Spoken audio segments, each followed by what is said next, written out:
home doesn't count, but second home, which is India, I would consider as my favorite place.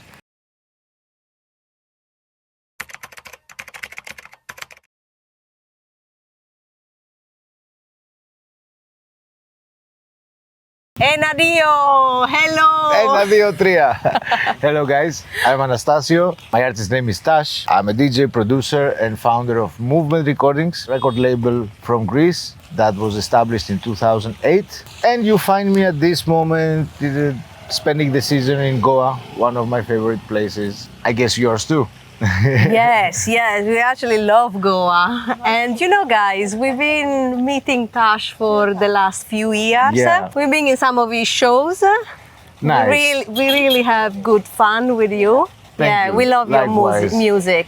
How would you describe your type of music, just to give an idea to the audience? Well, we talk about electronic music. You could consider a combination, a variety of progressive house, melodic techno, break beats, electronic dance music. Wow, you definitely can make people dance. Oh, I hope if I lose this thing, my life is over. How did you start getting into music and be a DJ?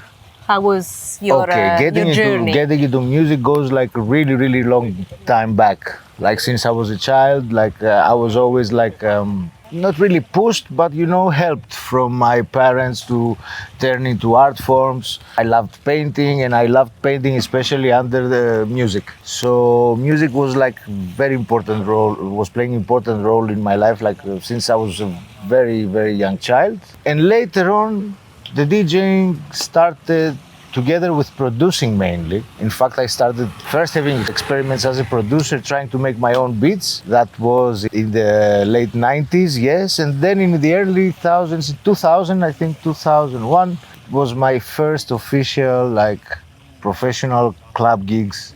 And so we're going a little bit back. Wow, I didn't know that. Yeah. You had all these years back on your shoulder. Yes, what to do, yes. Oh, good. And where did you start playing? I started playing in small bars in my hometown in Greece called Veria, a very small city of 60,000 people. A few years later, I moved to Thessaloniki, where the big game started, when I started entering the biggest clubs at that time of Greece, having some really, really big gigs with some very important artists. And I think that was also the time that we started having this virus that we wanted to keep doing music and releasing music. So this is how the label work also started. And since then, me and my former partner, Stage Van H, who's currently in Worthing in UK, we started this thing called Movement Recordings, which nowadays is one of the respected labels of progressive housing, let's say. Wow. When did you start coming to India or Goa in specific? As far as I remember, it's been 5 years so far. But 5 years that in the beginning I started coming just for a couple of shows. Okay. Spending only a few days. Later on, and as a person, I'm easy to connect with people somehow. And by the years, every next season, I was meeting more friends, making more friends, having much more gigs. And then suddenly, the last couple of years that we also have been meeting each other, that was the time that I started extending my stay all the time. It was 1 month trip, but suddenly it was becoming 2 months, then 3 months, then 4 months. So and I'm ending up spending half year, almost, of every year in Goa. Of course, playing around in many other cities of India.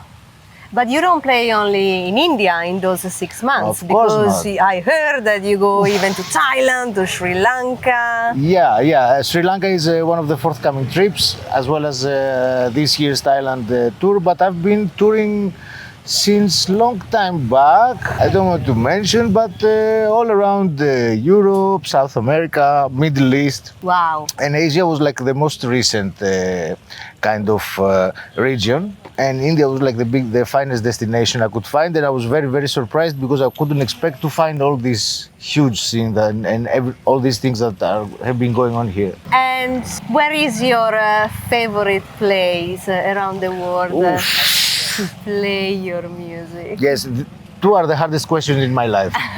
What's my favorite place and what's my favorite food? You know, like Well, I mean, you can skip, really but hard. no. Come on. Okay. You have a favorite spot. 2 favorite spots. I can give you 3. Okay, let's go with 3. Okay, first, like the closest beach spot in my back at home in Greece. Second, Goa for sure, Asia. I cannot. It's very hard to choose even a third one. You know, there are so many good places, and every place is giving you a totally different vibe. Of course, I prefer to spend more time in this place, which gives me some really special vibes. Also outside of the music, but really big inspiration on the same time. So let's keep as, okay, home doesn't count, but second home, which is India, I would consider as my favorite place. Wow. So far. And actually is our favorite place as well, to come and enjoy the music. But it's the place that combines everything. Yes. You know, music, this, that, traditionality, summer vibes, laid-back vibes.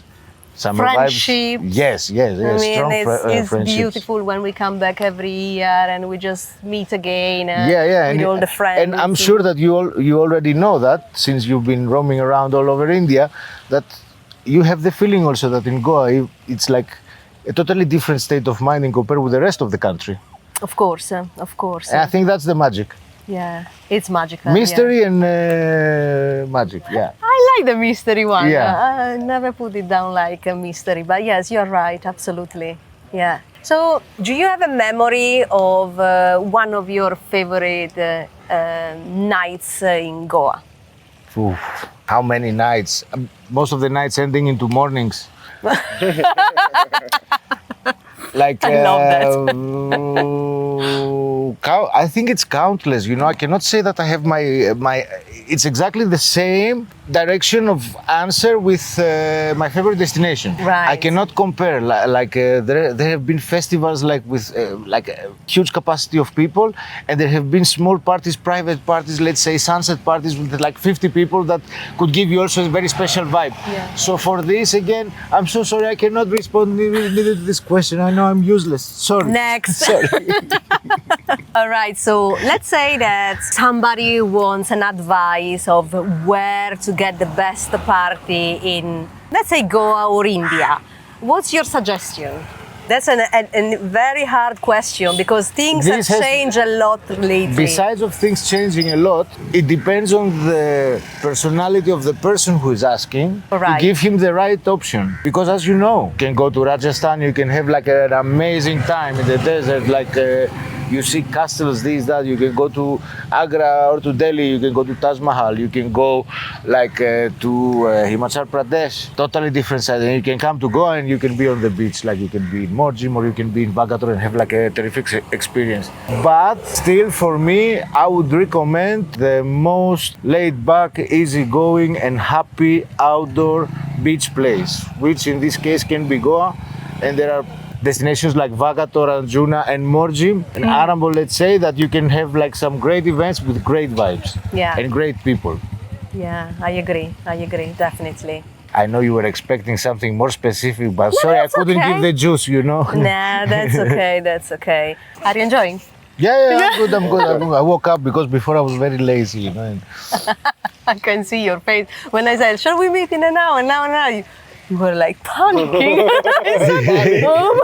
I could see the panic. And I'm like, hey, okay, that's okay. We can work fine. No, yes, and I'm working as a dog, I tell you. How would you describe the audience in India in comparison to Europe? Without meaning to have someone offended, I think the crowd in India and the crowd in Argentina are the wildest, in a very good way, positive way, crowds I've experienced in my life in events. Because no matter who is who and what is what, in India, same as in South America and Argentina specifically, when people enters the club, they enter the club, no matter who is what, the class or whatever, they all go to the dance floor and they are sweating on the dance floor. And that's really respectful, you know, for someone who's trying to make people dance. Yes, and I think for a DJ, getting these feedbacks from the audience, sometimes it's too much also, you know, really? It's definitely ecstatic. An artist can get into ecstasy from such kind of vibes. Wow. 100% natural high. Wow, that's great. Yeah. That's great. And- And actually, on the other side, if you have one of those nights where the audience is not engaging, what do you do? Even how do you push yourself? So there are different types of DJs, let's say. I belong to the type of DJs that as a DJ, considering myself as an entertainer. Right. I will have like a basic idea on what I want to present, but on the other hand, I will have some backup plans in case I face like difficulties, which normally you would never face in India. And also, I think it's very hard to face difficulties in a crowd when they invite you for your work and your music. But having a backup that you can possibly cheer other people up, that you can possibly touch, like the ears of people who is not well, who's not enjoying, who are like with the fellowship and they don't want to talk to each other, you know. They can find escape into music. So having the right backup plans, you can make it happen. But at the end of the day, we are entertainers. We need to have these tools, you know. This is what makes us professional in compare with people who cannot do that. Touch the crowd, touch the vibe, create atmosphere, tell a story through the music. That's the biggest thing that people nowadays is missing. Yeah, I like this. For the audience to hear a story and for the artist to tell a story. Both of these things are missing nowadays, unfortunately. And how your preparation for a show can change between being in India or in Europe or in South America? Of course, like in every destination, the crowd is different. Even the market differs. So it's always good to have an idea. It's always good to make a research. Luckily, I'm a very lucky person, having like friends all around the world. So if there is a destination that I don't know, kind of place on earth that I haven't been, and some of my friends have been, I'm asking for some feedback. I'm trying to understand the scene. I'm checking what they like to dance. I'm checking what they like. There are small things to do to help you get out of writer's block into this situation. That's interesting. Yeah, I actually didn't know that. I didn't think about that. Yeah, there are so many things we are doing and people doesn't know. Yes, I have this idea now that actually sometimes we just think that the DJs wake up very late in the day and just decided to play in a club or at the beach. And Okay, that's it. But actually, Depends. there is preparation behind. Yeah, of course. And if you're a DJ in India nowadays, you go sleep early because of the restrictions, you know. Yeah, that's a good point. That's a good point. Can you tell us the difference, if you have seen any difference between playing 5 years ago when you start coming here in Goa and now? First of all, in every music, in every culture, in every society, you will always see that the earlier things are coming and getting known to some places, the better the crowd is, because it's a unique experience. It's something that people haven't experienced before, previously. Nowadays, the good thing, on the other hand, is that the electronic music and all the underground forms of music in general started getting spread and known to people across the world. So that means the audience is directly much more wide. But on the same time, this audience can get divided if venues, promoters, festivals and all this don't act the right way to control, but also help the scene get strong. The whole movement, the whole electronic music movement, the party movement. Some people are making money out of this. Artists are making money out of this. Promoters are making money out of this. Venue owners are making money out of this. The most important is to keep the whole circle and the whole chain strong. Because we have been experiencing all over the world, not in India only, places that had like amazing scenes getting forgotten, getting lost, losing tourism, losing the club tourism, let's say, losing the club goers, but most of all, losing the vibes. And this is something that has to be avoided, like in every destination that wants to keep the quality into entertainment. Yes, and I mean, I'm pushing now the boundaries here with these. What I'm gonna say. It's okay. I'm right next to the cliff, so there's only one way. We saw some changes lately in Goa. Yeah. Do you think that this balance and Is it my haircut? No.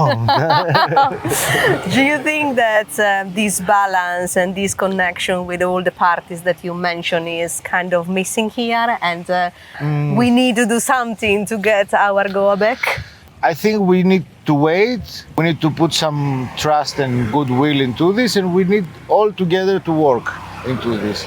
Fans have to support events. Artists have to understand the fans, understand the problems for venue owners or promoters. The same goes to promoters and venues to understand the needs of the artists, and most important, the needs of the crowd, because the crowd is the ones that are coming and spending their money, Yes. and to keep all this chain like happy, let's say, Yeah. and viable. What do you think they should do here to keep this chain all together? There are many things that can be done. Who am I to say in this interview, let's say, like what is best to be done? I'm not like the right judge also for that. And But you have an opinion, right? I have an you opinion. have an idea. have Yes, my opinion is for everyone to focus and also not to be greedy. There is like, we have one pie. Everyone can have a piece of the pie. you? I agree. And the most like gently this pie is complete, more pies can happen. But you know, we need to do something to keep the future coming the right way. Otherwise, the future will be in a really, really wrong way, and no one wants that 100%. Yeah, I agree. Yes, that was a nice thought, and thank you that you Yeah, shared in Greece this. we say like you know you put some water in your wine, a little bit of water, just you know. We don't in Italy. No, I'm joking. I'm Of joking. We do course. spritz as well. That was a phrase meaning like you know we can accept, we can tolerate like some things. Absolutely.